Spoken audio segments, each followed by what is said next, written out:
Hi everyone, I'm Grandmaster Magesh Panchanathan, and this is Kings and Queens Chess Academy's YouTube channel. We're going to continue on the Paul Morphy series today. We have seen lots of interesting games by Paul Morphy, and today we are going to look at specific games in which he played odds. What usually meant is that at the beginning of the game, he would play a rook or a knight, or sometimes a lot more than that down. So he would just remove that piece from the game. As you can see in the right now at the board, the rook on a1 for white is missing. So Paul Morphy is starting the game without the rook on a1. So black is already up a full rook. And he did this a lot. Morphy was just so good at some point that he got bored playing regular games. And he really felt like it's necessary to play odds against players to find a good match and find a good challenge for him. So he did a lot of these things, and we're going to look at a couple of games. It might not be the best strategy, of course, that we would do in a regular game, but there are a lot of things. It still takes us through the right direction. So I felt like we can definitely use the lessons that we can learn from the odds games as well. So let's start with the first one. This is Paul Morphy playing this game in 1855 against a player that's not known. So we don't know the player who's playing black. There are a lot of games like that in which we have the actual game, but we don't know the player that he played against. But let's take a quick look. So what did Morphy do? But before we start, you guys can actually ask, what would you do if you're starting a game and you're already down a rook? It's not a fair match in terms of the material that's provided to you, but you have to use your skill to overcome that, right? So what would be a good strategy? So as you can see, some of the pointers, the best thing to do is to try to launch an attack as soon as possible, right? Because if black uses all his pieces, black is eventually going to be better than white. So you have to do something before black uses all black's pieces.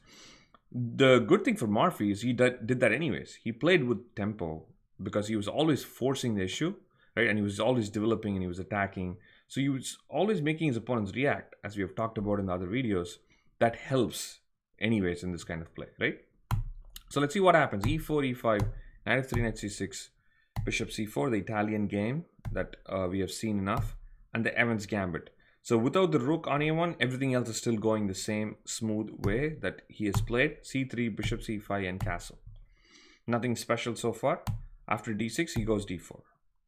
So the first step of the game in such situations is to control the center, play within tempo, and most importantly, bring all your pieces into the game. You will see that really quickly. So look at what he does. So after bishop e, knight c3. And after bishop e6, knight c3. Knight a5, I guess black is really worried about this bishop pointing towards f7, so he just brings it back. And then bishop e3. So this is a very classical setup, I would say. Two pawns in the center, 4 minor pieces in the center, beautifully developed. Now black is almost done though. If this knight goes out, if black castles, I would say black is definitely going to win the game with the extra rook, right?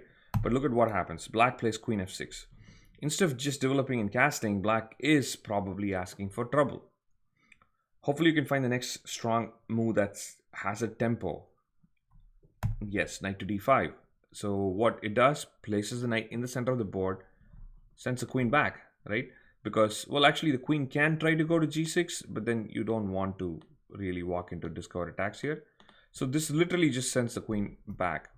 Obviously, if you're down a rook, you cannot win the game without your opponent making like some big mistakes. So we have to count on them in these kind of games. But it's still nice to see how Morphy exploits those mistakes, right? h3. And this is almost like Morphy's expecting a certain move when he's playing h3. And even otherwise, this is good though. What Morphy is probably expecting is bishop f3, which is what happened in the game. That just immediately brought the queen back into the game.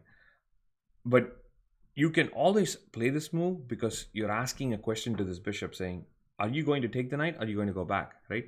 If you go back, that's fine. But you don't have a pin on me anymore, right? This knight's free to go, to move places. So h3 is not a bad idea, particularly when you know your opponent doesn't have a lot of options, or the options give you an answer to their commitment, right? So black plays bishop f3, queen f3 again. Convenient. Pieces are all getting out. Knight f6 now was played, which is not bad, but runs into the super dangerous pin of bishop to g5. So up to this point, it looks like white's kind of developing and attacking, but black finds his amazing bishop takes d4 to save the knight. So, and it looks like black has dealt with all of white's plans, and it should be pretty much done now, because if you want to trade here, you're just going to trade a lot of pieces. Think about this: knight f6, bishop f6, and queen f6, and that's it. I mean, like, you're left with no pieces. Anytime you throw this check, I'll just play c6. So white would just lose the game, right? Let's see if you can guess what Morphy came up with here to continue his attack. That's right, he played e5. I would always consider such moves when your opponent's king is in the center. Be fearless. Think about opening up that center. Now, this is also a classic interference. What Morphy is doing is saying that, you know what, I'm disconnecting this bishop from this knight. So if you take this pawn, I just happily do that. That's good for me. If you take the pawn with the bishop, which is what happened in the game, Morphy goes rook to e1, setting up a pin on this bishop. So he is going all in, as you can see, right? And it's kind of necessary. If you're down a rook, you're already starting at a losing position, and you have to go in for a full-flown attack and just hope for the best. If black finds good defensive resource, then black is definitely still winning. Objectively, black is always winning. Black is up a rook. So, but the beauty of Morphy's game, as always, is that I don't care how many pieces I give him, he seems to use them all the time. You have 4 pieces, actually 3 minor pieces and 2 major pieces, 5 pieces in total. All of them just like beautifully attacking black. And castling shot probably was the last straw, probably super dangerous. And he finishes off in style. Let's see if you can figure it out. Hopefully found it, because you want to open up this, capture that knight and open up the king here. But to do that, you need to get rid of this guy. So rook takes, pawn takes, knight takes. And now after pawn captures bishop f6, it's basically game over. I'm threatening checkmate with queen g4 or queen g3. And black resigned here, even though queen takes f6 is very much playable. After queen takes f6, think about this. You have 2 rooks for the queen. So it's not really a bad spot. But I still think white is way ahead. That knight being out of the game, this king still being open, I would just definitely put white at a close to winning spot here. All right, so that was a great game. Again, a few things he did is, develop his pieces as quickly as possible and launch an attack as quickly as possible and hope that your opponent makes some kind of a mistake. All right, so that was the first game. Let's move on to the second one, which is also equally interesting. This time, Morphy is playing without a knight. So you see that the knight on b1 is missing. So in this game, Morphy is playing white against a player named Charles Morian. And it's also one of those odds games like we talked about, where Morphy starts with one less knight and hopefully, finds a way to win, which is what he does. And you will see similar strategies being used. That is, he is going to go relentlessly attack. Bring all the pieces as soon as possible, go for the kill. Because if black has enough time to coordinate all his pieces, then white's lost, because white's starting down a knight. So let's look at the game. King's Gambit, which is actually a nice kind of lead to our next Morphy video, which would be on Morphy on King's Gambit games. Now, this is a very dangerous opening for anyone who have seen this. You usually don't move the f-pawn because it just kind of opens up the diagonal to the king. But in this case, it really launches on the center. So what it does is it distracts his pawn and says, you know what, I'm going to take control of the center. And it also opens up this f-file, which you will realize comes in handy in this game. So let's see what happens. Pawn takes, knight f3, and g5. So black holds on to the pawn with ideas of g4 at some point. Again, natural. It's very much possible that g4 can become deadly, because if this knight goes, that gets in there, right? But of course, Morphy, as we saw or talked about, is absolutely ignoring these things and going for his own thing. And after g4, he plays d4. So he's down a knight and he's giving the second knight for free. This is not what I'm going to recommend all of my students or viewers to just do all the time. But this is a good strategy to understand that, white started down a knight, and the way he's playing is always all in. You cannot say, I don't want to risk it anymore, because you're already risking by starting the game down a knight. So that should be the mode in which you play. And Morphy is very consistent with that. I like that, right? Because that is the one that draws a mistake from his opponent. After pawn takes, queen takes, d5 was played. I guess black is trying to do his own bit to give up material to maybe develop faster. Not a bad idea, you know. Bishop takes on c6.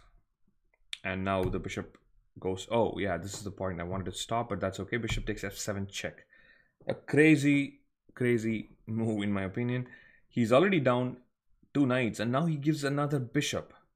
So you might be wondering what on earth is going on, right? So he's going to be down 3 minor pieces when the king captures that bishop, which the king does. And it's still justified because every single black piece is still in there and not developed. So even though objectively black is probably just winning here, he just needs to find a few strong defensive moves. Morphy is putting him in the most difficult practical situation. And I like that. And in most of these odds games, you will see that Morphy doesn't take the game too long. And he's lost a bunch of games too. You can find that in the database. But you can see the strategy for what he does is pretty much always the same. Get the pieces out as quickly as possible and launch a quick attack. So bishop takes f4. Now it's combining the bishop, right? So, and also at some point the rook is going to go to f1. Bishop e7 was played. Castle. Beautiful. The rook on f1, the bishop on f4, queen on h5, all attacking the king. And unfortunately, black cannot bring the knight out because bishop h6 check would lead to mate. And here black starts making some mistakes. Queen d4 check was played. It's a free pawn capture with a check, and it looks okay, but it's not so okay. Because once the king moves, now you've put yourself under another threat, which you didn't have to worry about before. So now you have to deal with this, you have to deal with this, and this is probably not what you want to deal with when all your pieces are still sitting in there. But the finish of this game is pretty nice, so I just really picked this game for that one reason. Also, of course, to show how he's playing in the odds games, but the finish is pretty sweet. So rook a e1, the most logical move, I guess, and queen g6. And now I would say if you can think about a forcing way to finish. You can pause the video and try to finish this. I don't know if you guys were able to find it, but there's a really nice forcing sequence. He starts with rook takes e7 check. The thing that Morphy is so good at, finishing off an attack. Sacrifice, yeah? Rook takes e7 check. And I'm almost forced to capture it because if the king walks away from it, he's going to walk into a discovered check. So, actually king f8 was played in the game and he lost the game, but I wanted to see what happens if I take the knight. Now there is again a mate in 2 moves by force. Hopefully you can find it. Here it is, bishop h6 check. Now the king can go back or the queen can take. The queen can take and you will end up with a beautiful queen f7 checkmate. Typical Morphy, only 2 pieces remaining on the board seem to contribute towards checkmate, and black has a million pieces and none of them seem to do anything in his games. And if the king goes back to g8, you have rook to f8 checkmate. So rook to e7 of course was very important. So in all of these games you can play these active strong moves, but you have to finish them strong. So black ended up ignoring and going king f8, but now, like I said, this discovered check basically finishes the game off with bishop to d6 check. Knight f6 again finishes in style with a sacrifice for a mate. Rook takes f6, queen takes f6, and queen e8. So the point of these 2 games is to show the aggressive nature of how Paul Morphy is playing, but also to show that there are some instances, there's a certain style of play that makes more sense. When you are down material, it makes sense to sharpen the position, or it makes sense to create complications, because there your chances to get back or win go up.